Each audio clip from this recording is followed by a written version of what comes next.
자, 여러분들, 오늘 이 시간에는 부가지세에 대한 얘기 좀 살펴보도록 하죠. 부가지세에 대한 정의하고 어떻게 과세하는지 방법론, 이런 것들 위주로 기본적인 총칙부터 먼저 학습을 드리도록 하겠습니다. 일단은 먼저 우리 부가지에 있죠. 이 부가지세법의 정의를 좀 알아야 될 것 같아요. 그러면은 부가지세법이 뭐냐 그잖아요, 그죠? 그럼 일단 먼저 부가치에 대한 정의가 좀 설명이 돼야 되겠고요. 세금이라는 말은 과세하는 방법이죠. 이거에 대한 얘기가 좀 돼야 될 것 같아요. 이론적 개념이지만 우리가 이제 이 세제를 이해할 때 이론적 베이스를 알면 왜 세금 계산서가 탄생했는지 이런 것들을 다 알 수 있는 거예요. 그런 위주로 좀 베이스를 잡고 가도록 하겠습니다. 이 부가치세는 한마디로 말하면 소비 능력에 대해 과세하는 소비세다 이렇게 보시면 돼요. 소비할 수 있다는 것은 능력설이잖아요. 소비할 수 있는 자 세금을 내게 하는 거예요. 그러니까 이거를 한마디로 말하면 소비세라고 했죠. 앞쪽에서 얘기할 수 있는 거예요. 근데 중요한 거는 그럼 소비세라고 왜 안 하고 이 부가가치세라고 하는지 있죠. 여기에 대한 연결이죠. 서로에 대한 연결고리를 좀 우리는 이해해야 돼요. 그러면 부가치가 뭔지 기본적 개념을 알고요. 왜 소비세라고 얘기하는지 그 얘기를 조금 해야 될 것 같아요. 얘가 설명이 돼야지 과세 대상이 이해가 되는 거예요. 그죠? 그리고 과세 방법도 이거를 측정하다 보니까 과세 방법이 안타깝게도 있죠.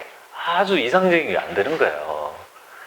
그러니까 적용 가능한 방법을 변형적인 방법을 쓸 수밖에 없는 이것까지 우리는 조금 얘기를 해보도록 하겠습니다. 그러니까 일반적으로 부가치세를 하면 사전적 의미는 어떻게 될까요? 생산, 유통. 생산은 제조업자를 얘기하는 거죠. 유통은요. 소매, 도매죠. 도소매를 말하는 거죠. 거기에 각 단계죠. 모든 단계에서 창출된 부가가치에 대해서 과세하는 조세이다. 이렇게 정해요. 근데 그 말이 되게 어려운 말이에요. 그죠? 잘 가슴에 안 와닿는다 이 말이에요. 그러니까 와닿을 수 있도록 나의 언어로, 그죠? 세목에 대해서 나의 언어로 이렇게 정리가 좀 돼야 될 것 같아요. 그런 얘기를 좀 해야 될 것 같아요. 부가치란 말이 도대체 뭘까요?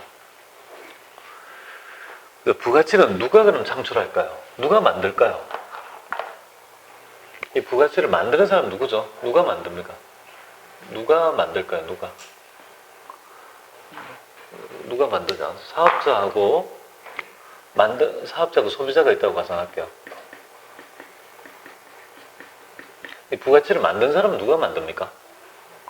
당연히 사업자가 만들지. 맞잖아요. 그죠? 이자가 만든 것들이 뭐야? 사업자가 만든 게 부가치라고 보시면 돼요. 그럼 그런데 왜 소비자라고 하냐 이 말이잖아요. 그죠? 이게 이제 어떤 의미가 내포되어 있냐면 여러분들이 조세의 정가 모형에서 나타나는데 여러분들이 이제 세금 매기면 세금은 좋은 거야, 나쁜 거야? 참 어려운 얘기를 한다, 그죠? 내 입장에 내한테 부과하면 안 좋은 거고, 너한테 부과되면 좋은 거다. 이렇게 내로남불입니까? 그런 의미가 될 건데요. 이 세제는 이 VAT를 창출하는 자 얘한테 과세를 하면 어떻게 되냐면요. 얘를 과세하잖아요.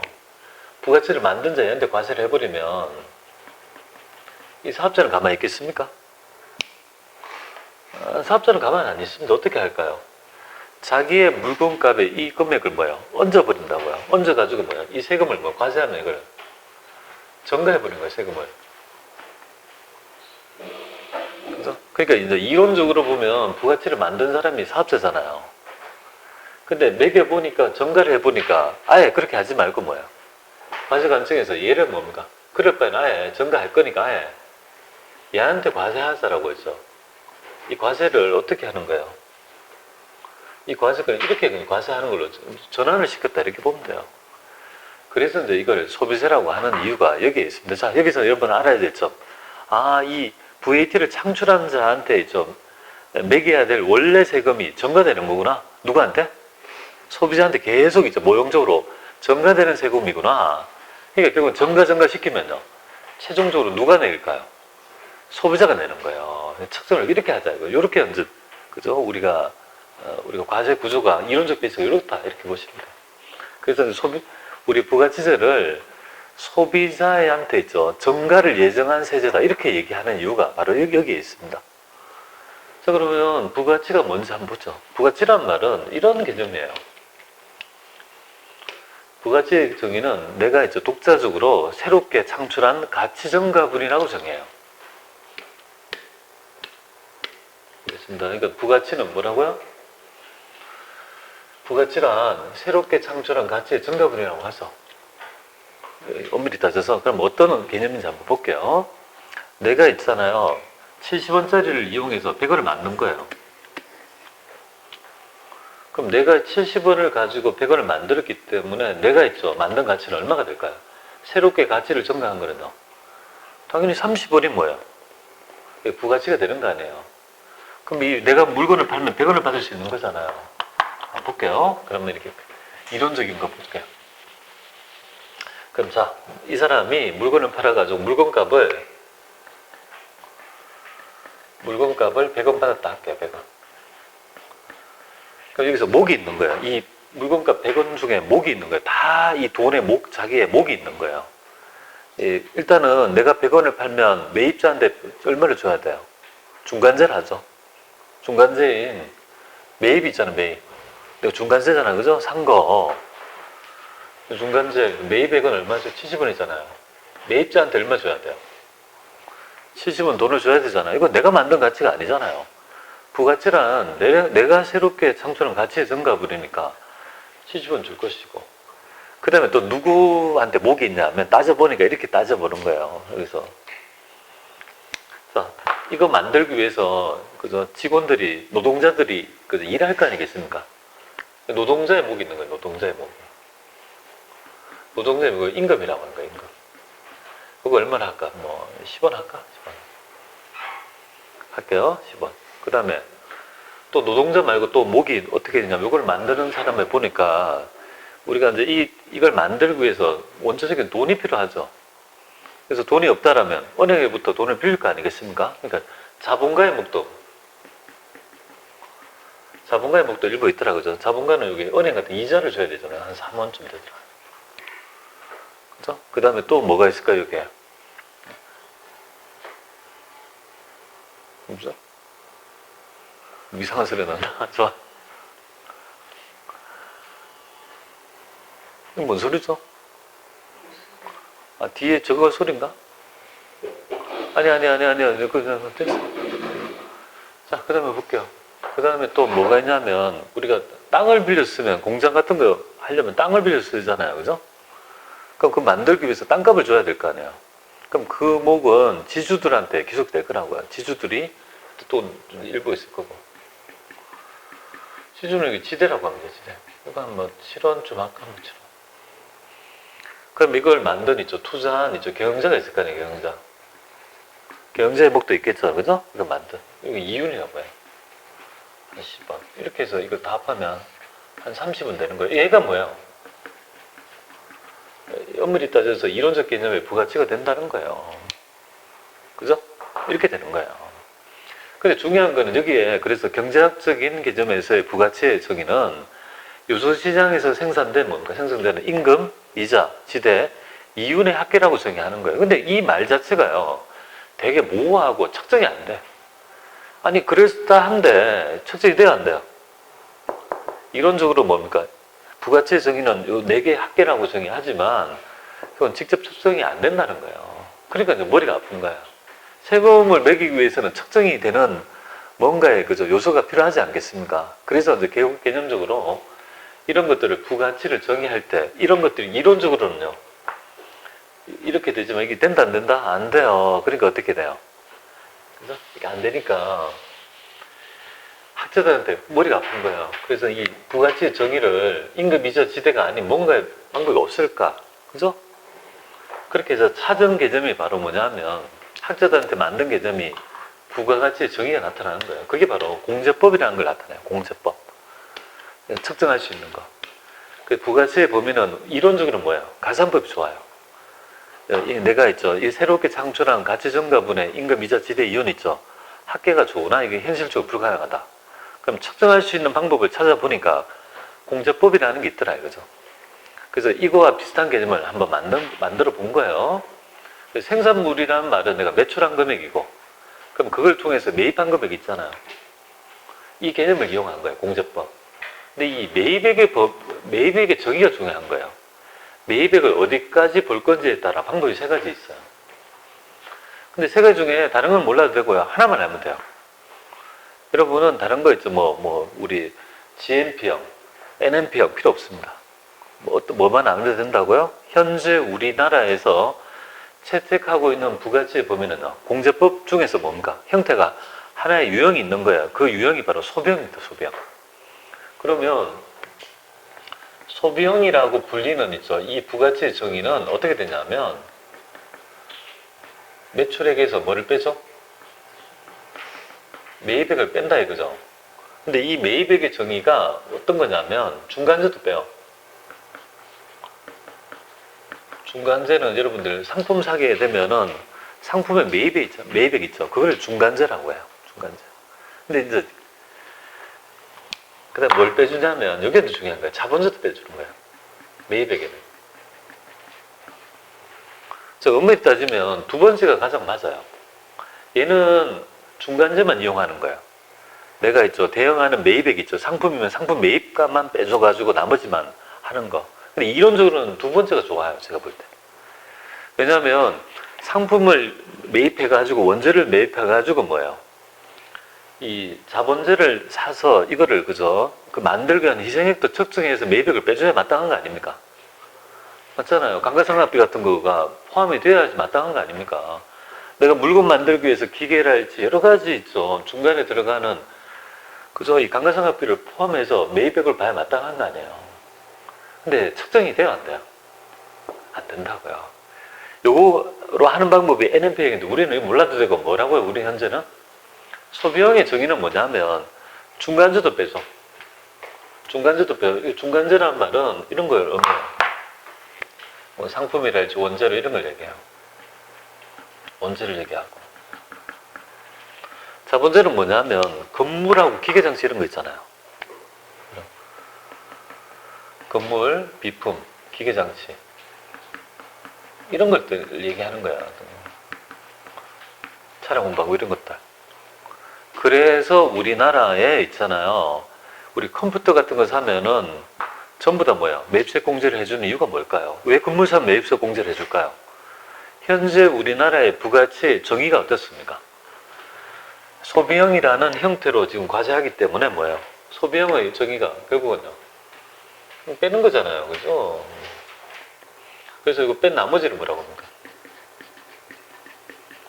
부가치로 정의된다. 이렇게 소비형이란 말이 이렇게 아시겠죠? 그럼 현재 우리나라는 뭐야? 소비형 부가치세를 채택하고 있다고 하면 맞는 말이다. 그럼 소비형이란 말은요. 이게 이렇게 못하니까 매출액에서 매입을 빼는 개념으로 이거 측정을 해야 되는데 도대체 어디까지를 부가치를 볼 거냐 이거잖아요.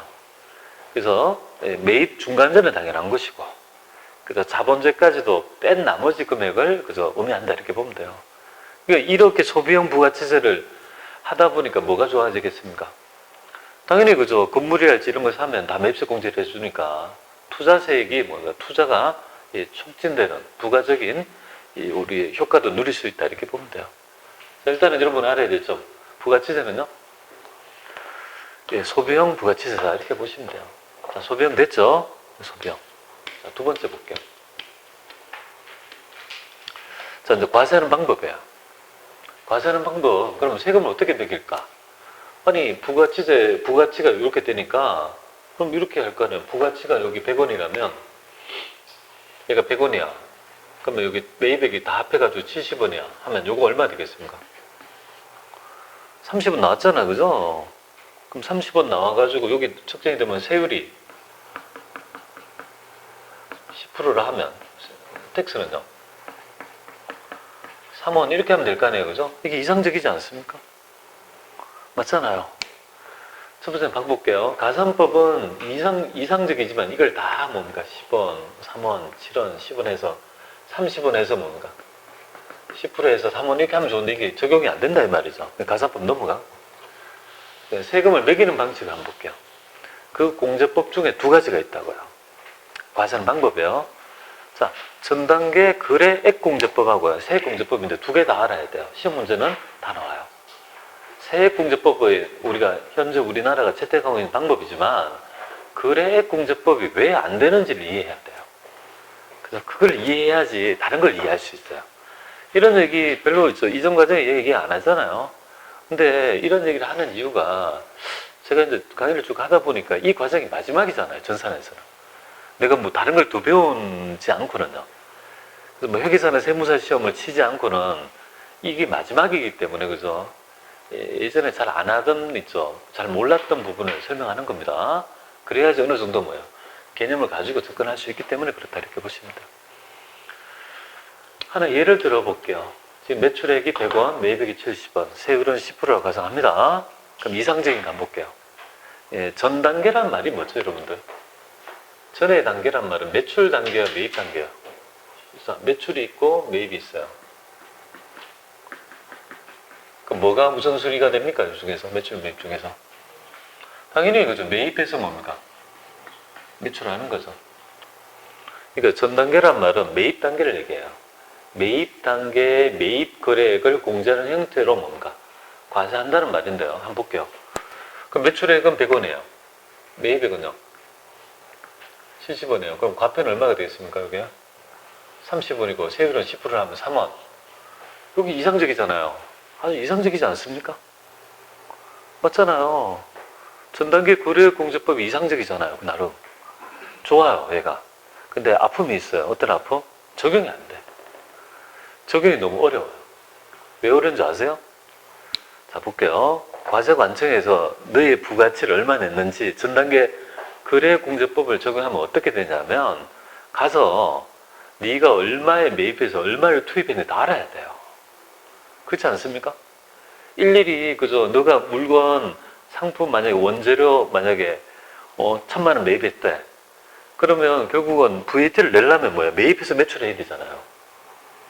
부가치란 말이 매입액을 통해서 매출이 나오는 거잖아요. 그래야지 부가치가 나오잖아요. 그러면 얼마를 투입했는지 알아가지고 그 순액을 뭐예요? 측정해서 곱하기 10%를 해야 되는데 그게 현실적으로 됩니까? 현실적으로 불가능하죠. 일일이 가서 너 얼마 썼는지 확인할 수 없다 이 말이에요. 그래서 어떻게 하는 줄 아세요? 여러분들이 이게 현실적으로 안 되잖아요. 그죠? 그래서 현실적으로 가능한 방법을 찾다 보니까 차선책으로 뭐를 선택한 줄 아세요? 이거 아니고 뭐 어떤 방법? 전단계 거래공제법이 아니고 뭐예요? 세액공제법을 그죠? 선택할 수밖에 없는 아픔이 있더라 그죠? 그럼 전단계 세액공제법은 그게 어떻게 가능하냐 하면 볼게요. 얘는 과표가 어떻게 되냐면요. 과세표준의 10%에서 어떻게 됩니까? 매입세를 빼는 형태로 돼 있죠. 여기 차이점이 있어요. 그럼 과표는 얼마란 말이에요?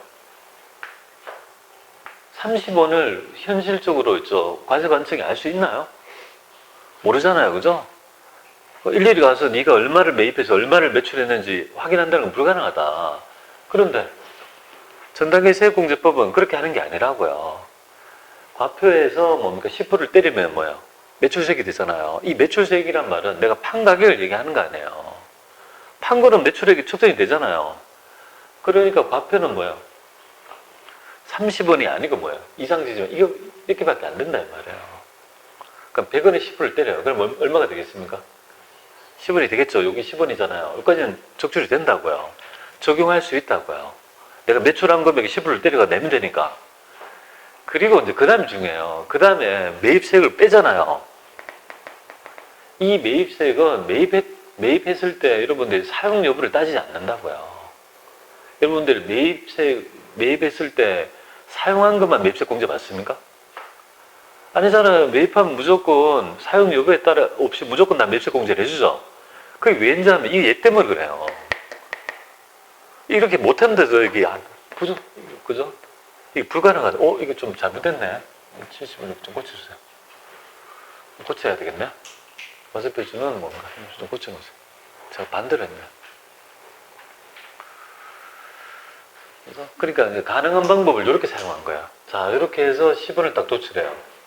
7원이 3원이잖아요. 이 7원은 사용 여부에 관계없이 뭐예요? 무조건 매입하면 빼줘가지고 3원을 도출할 수 있는 거 아니냐 이거죠. 아니 사용 안 했으면 대응하는 매출도 없지 않습니까? 맞아요. 하지만 세제를 운용하다 보면 어쩔 수 없다. 그래서 롱텀으로 보면 어차피 뭐예요?